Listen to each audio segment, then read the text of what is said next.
The woman sat rigid in the emergency room chair, her jaw clenched so tight that Sarah could see the muscles working beneath her skin. Commander Patricia Webb, retired Marine Corps, age 52, according to the chart. Severe abdominal pain, bleeding, vitals dropping. She needed immediate attention, but every time someone approached, she waved them away with a hand that trembled despite her steely expression. "I'm fine," she kept repeating, though sweat beaded on her forehead and her lips had gone pale. "There are people here who need help more than me." Sarah Chen had seen this before. This particular brand of stubborn pride, 20 years as an ER nurse, had taught her to read people, to see past the walls they built around their pain. But there was something different about Commander Webb. Something in the way she held herself, the way her eyes scanned every entrance and exit, the way her fingers drummed against her thigh in a rhythm Sarah recognized. It was the same rhythm Sarah's own fingers followed when her nightmares woke her at 3 in the morning. What happened next would prove that sometimes the deepest wounds aren't the ones we can see. And if you think you know where this is going, wait until you hear what one simple gesture revealed about both of these women. Dr. Martinez tried first, his calm professionalism bouncing off the commander like bullets off armor. "Ma'am, your blood pressure is dangerously low. We need to examine you now." The commander's response was a glare that could have melted steel. The younger nurses whispered among themselves, frustrated and worried. Someone suggested calling psych. Someone else mentioned police for an involuntary hold. But Sarah saw something else in those fierce eyes. She saw fear, yes, but beneath it, something that made her heart ache with recognition. She saw a soldier who had forgotten how to let anyone stand watch while she rested. Sarah approached slowly, her movements deliberate and calm. She didn't reach for the commander or her chart. Instead, she pulled up a chair and sat down at eye level, close enough to speak quietly. "Commander Webb," she said, her voice barely above a whisper, "I need you to listen to me, not as a nurse to a patient, but as someone who understands."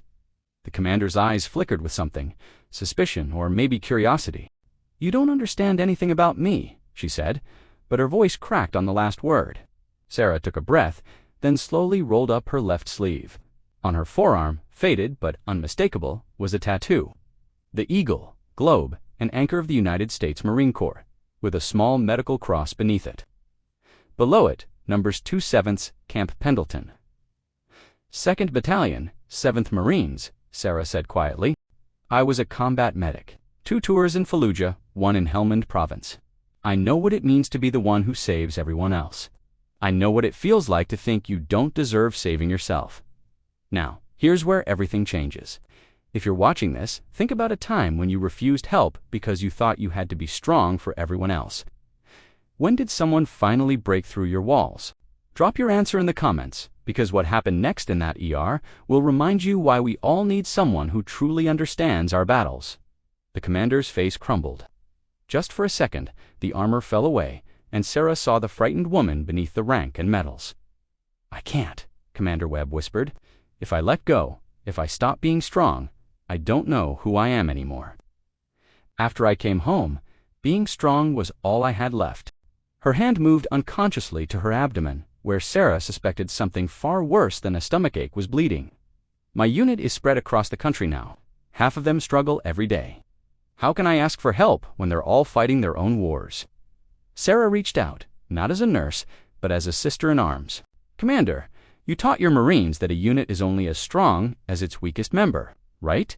That you never leave someone behind." The commander nodded, tears finally spilling down her weathered cheeks. "Then let me tell you what my CO told me when I collapsed from exhaustion in the field hospital at Fallujah. He said, 'Chen, you can't pour from an empty cup. Let us carry you so you can carry others tomorrow. You're not weak for accepting help. You're strategic. You're ensuring mission success.'" The commander's shoulders shook with silent sobs. Sarah placed her hand gently on the older woman's arm. "Let us take care of you. Not because you're weak, but because you're one of us. Marines take care of Marines, always." Something in those words reached through decades of conditioning, through layers of trauma and pride. Commander Webb nodded, finally, and allowed Sarah to help her onto a gurney. The surgery revealed what Sarah had suspected: internal bleeding from an old injury that had never properly healed, complicated by a mass that needed immediate removal. Commander Webb had been walking around for weeks with a condition that could have killed her at any moment, too proud to admit she needed help, but she survived. And when she woke up from surgery, Sarah was there. "You saved my life," the commander whispered, her voice hoarse. Sarah smiled. "No, Commander.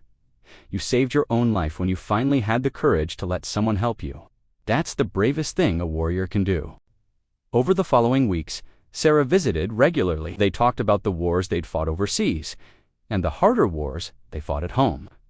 The commander began reaching out to her scattered unit, not with strength and orders, but with honesty and vulnerability.